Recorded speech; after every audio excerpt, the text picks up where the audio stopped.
قدرمنو لیدونکو او خوږو زده کوونکو السلام علیکم ورحمت الله وبرکاتو.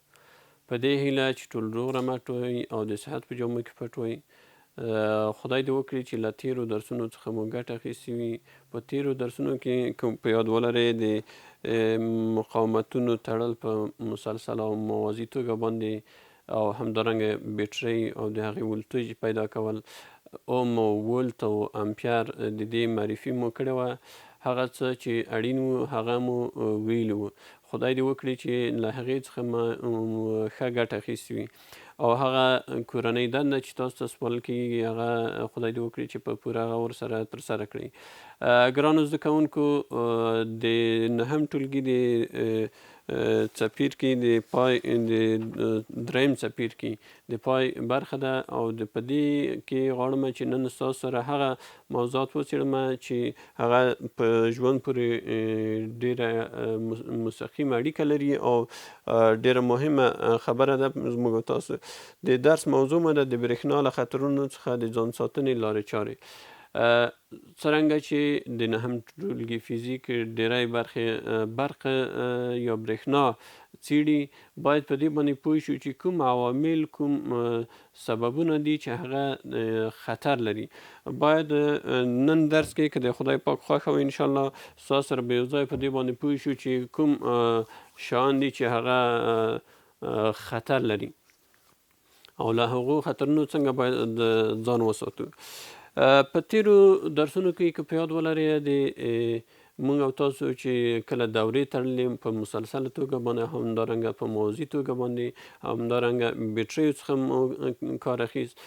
د هغې ولټیج ډېر کم وه، 6 ولټه یا 7 ولټه تر 8 ولټه 12 ولټو پورې وه. د هغه خطر نه درلوده ځکه انسان وجود ته یې ضرر نه رسوه. که چیرته موږ او تاسو فکر وکړو په ژوند کې موږ او تاسو د داسې ولټیجونو سره کار لرو، د داسې سرچینو سره کار لرو چې د هغې ولټیج ډېر لوړ وي، هغه د انسان وجود ته زیان رسولی شي، لکه ځینې فابریکې، لکه زموږ او تاسو د کور ښاري بریښنا، هغه ولټیج یې ډېر جګ دی، تر 220 ولټه پورې دی هغه ولټیج. هغه که انسان لږ غوندې بې فکره وي او پاملرنه ونه کړي نو انسان به د ډول ډول ستونزو سره مخامخ وي. د دې دپاره د ستاسو په کتاب کې څه ناڅه بعضې داسې موضوعګانې ذکر کړي دي په همدغو 55مه پاڼه د کتاب کې چې هغه د بریښنا له تاثیراتو یا اغیزې څخه د ځان ساتنو لارې چارې دي چې څنګه کولی شو د بریښنا له اغیزې څخه موږ د هغو له خطرونو څخه موږ ځان وساتی شو. لومړی وایي چې په هغو هادیګانو باندې چې عایق پوښ ولري چې عایق پوښ نه لري او لوړ ولتاژ ولري لاس مه وهئ. دا خو ډېره واضحه خبره ده چې هغه سیمونه چې لوڅ وي او هغه د لوړ ولتاژ د بریښنا لیږدونکي وي باید هغې ته هیڅکله نږدې نه شو. حتی په هغو وختونو کې چې ورېدلې وي یا هوا ډېره مرطوبه وي، هغه پایو ته چې هغه د اوسپنې پایې دي، فلزي پایې دي، که په یاد مو وي بعضې ځایونو کې په بعضې هیوادونو کې هلته یو لوحه لګېدلې وي او دا وایي چې خطر لري، حتی هغې ته نږدې کېږي هم مه، ځکه بریښنا خپله یوه ساحه تشکیلوي. که کومه شارتي ولري حتی په نږدې ساحه کې ممکن چې انسان ته زیانواره وي. همدارنګه دوهم وایي تلویزیون له هغو وسیلو څخه دی چې د هغه دننه یو ډېر لوړ ولتاژ تنظیمیږي. کله چې هغه روښانه شي د هغې د روښانه کېدو په حالت کې تاسو باید په د هغې په شا کې لاس ونه وهئ. تلویزیون هم د لوړ ولتاژ لرونکی دی، یعنې چې کله هغه روښانه وي باید موږ د هغې د شا کې یا کوم شی چې ضرر دي هغه ترسره کړو. لومړی باید هغه ګل کړو، هغه له ځای څخه لرې کړو، وروسته کولی شو چې موږ تاسو هلته کار وکړو. کوم ساکت چې هغه کوو چې هغه روښانه وي، د هغې په شا کې لاسوهنه او د هغې ښکته پورته کول دا غلطه خبره ده. د دې زیان او تاوان ممکن چې زیات وي او انسان باید ځان ترېنه وساتي. بله همدارنګه د بریښنا ټول سیمونه، ساکتونه، سویچونه او جاینټ بکسونه باید دقیق پوښ ولري. کله چې د یو سیم او یا د نورو بریښنایي وسایلو پوښ یوه برخه له منځه تللي وي، زر تر زره باید بریښنا پرې شي او هغه قسمت چې هغه تخریب شوی دی، هغه زیانمن شوی دی، هغه باید جوړ شي او بیا وروسته د هغې نه د بریښنا جریان فعاله شي. تاسو به کتلي وي چې په ځینې کورونو کې هم بعضې سیمونه لمر وهلي وي، لوڅ شوي وي. بعضې سیمو باندې حتی که کله د لوړ ولتاژ هغه بریښنایي آلات مو استعمال کړي وي، هغه د یو ډول تودوخه رامنځته کوي وي، هغه سوي وي، پوښ یې سوی وي، لوڅ شوی وي، سیم لوڅ شوی وي. باید د داسې حالاتو کې هغه زر تر زره ورغول شي او تر څو چې هغه زموږ او تاسو په کورونو کې ستونزې رامنځته نه کړي. همدارنګه بل هیڅکله مو په هوایي سیمونو پورې څه شی مه لګوئ، ځکه چې هوایي سیمونه د ډېر لوړ ولتاژ لرونکي دي، هغه کولی شي چې انسان ته ضرر ورسوي. هغه سیمونه چې په پایو کې تللي دي، تاسو ګورئ په مختلفو برخو کې شتون لري، هغه سره باید بې احتیاطي ونه شي. حتی ځینې کسان، بعضې ماشومان هغې ته سیم اوږدوي، هغه باندې ساعت تېروي. دغه د ډېر خطر څخه ډک عمل دی، باید له هغې څخه په کلکه او جدي توګه باندې لرې واوسو او دا کړنه ترسره نه کړو. حتی د ګلپران تار هم باید د هغې سره که چېرته ولګي، د هغې نه هم ځان وساتو چې خدای نخواسته چې زموږ او تاسو وجود ته زیان ونه رسیږي. بل باید په لوڅو پښو په لمده او مرطوبه ځمکه لکه تشناب او یا حمامونو کې بریښنایي فعالو وسیلو ته نږدې نه شو. کله چې په حمام کې یا په تشنابونو کې موږ او تاسو له آبګرمۍ څخه ګټه اخلو، هغه کې حتما که چېرته هلته مرطوب وي، یعنې تشناب ممکن چې اکثر وخت هغه لوند وي، په لمدو پښو او په لمدو لاسو په هغه حالت کې چې هغه مرطوب وي، باید موږ د سویچ او د ساکت نه حتی ځان لرې وساتو او آبګرمي ته په داسې حالت کې لاس ور نه وړو چې هغه له ساکت سره وصل وي. باید لومړی له جریان پرې کړو، له ساکت څخه هغه وباسو، وروسته له هغې نه موږ آبګرمي په خپل لاس کې واخلو. کله چې له ستنې څخه بریښنایي سیم په ځمکه غورځېدلی وي، هغه ته نږدې نه شئ او خپل تګلوری ته باید بدلون ورکړئ. ډېری وخت داسې کېږي چې زموږ تاسو په هېواد کې هم دا تر سترګو کېږي، ډېر ځله داسې شوي دي چې د بریښنا سیمونه په یوه سبب باندې پرې شوي وي او پرې برخه یې په ځمکه باندې لوېدلې وي. داسې باید ونه شي چې تر هغې نه ټوپ ووهو، هغې ته نږدې شو، هغې ته لاس ورکړو، هغې ته بل کومه وسیله نږدې کړو.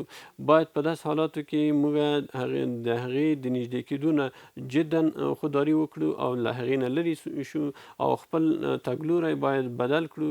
حتی که ممکنه وي باید هغو چارواکو ته چې هغه مسؤلیت د بریښنا لري، هغې ته خبر ورکړل شي تر څو چې هغه مزی جوړ کړي او هغه خطر چې د ځمکې پر مخ دی او غورځېدلی دی، انسانانو او ژوندیو شیانو ته خطر دی، هغه باید له منځه یوسو. د رنګمالۍ، کیندلو او پلاستر د کار په وخت کې باید زموږ او تاسو د کوټې بریښنا پرې وي. کله چې رنګمالي کوو، کله چې پلاستر کوو، کله دا هم هغه څه دي چې مرطوب شیان دي.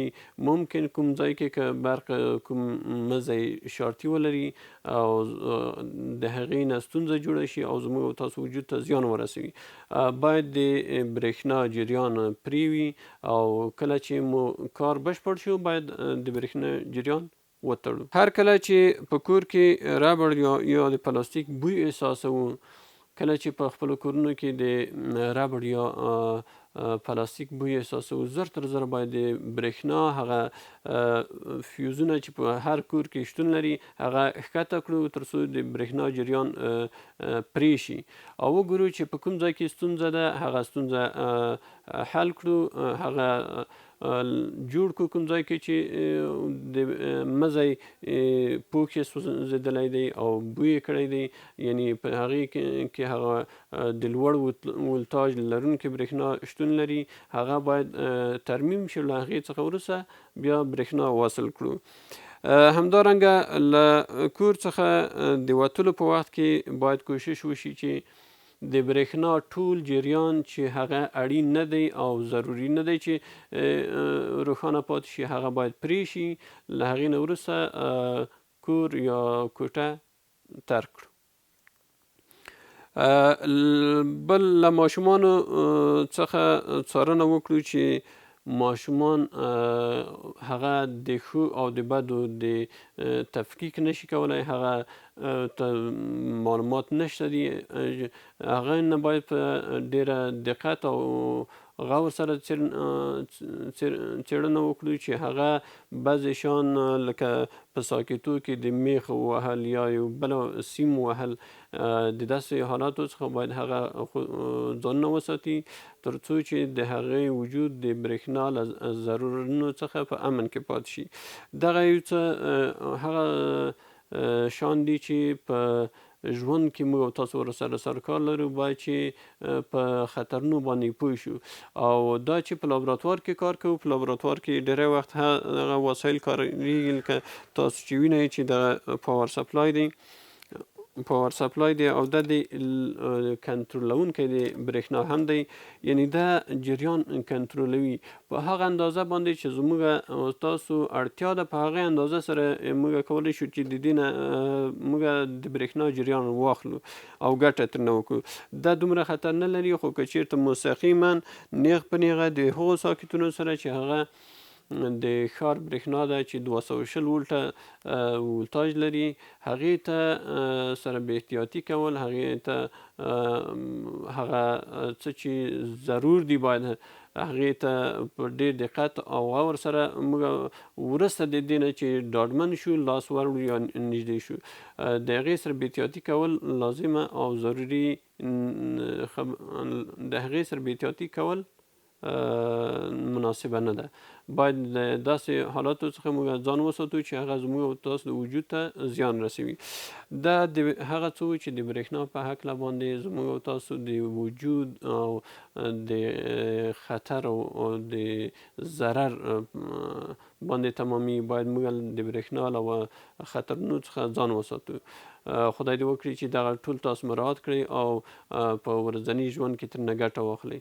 ګرانو زده کوونکو، څرنګه چې دریم څپرکی پای ته ورسېده ستاسو د کتاب، مخکې مو هم ویلي وو چې د څپرکي د پای لنډیز او د څپرکي د پای تمرین دا به ستاسو کورنۍ دنده وي، باید چې په ډېر دقت سره یې ترسره کړئ او لنډیز په یاد زده کړئ. د هغې نه وروسته د تمرین په حل کې ستاسو سره دغه لنډیز ډېره مرسته کولی شي، دا به ستاسو کورنۍ دنده وي. خدای دې وکړي چې په غور سره یې ترسره کړئ. تر بیا چې تاسو چوپړ ته حاضر یم، تاسو په لوی او بښونکي خدای سپارم. ورځ مو نیکمرغه.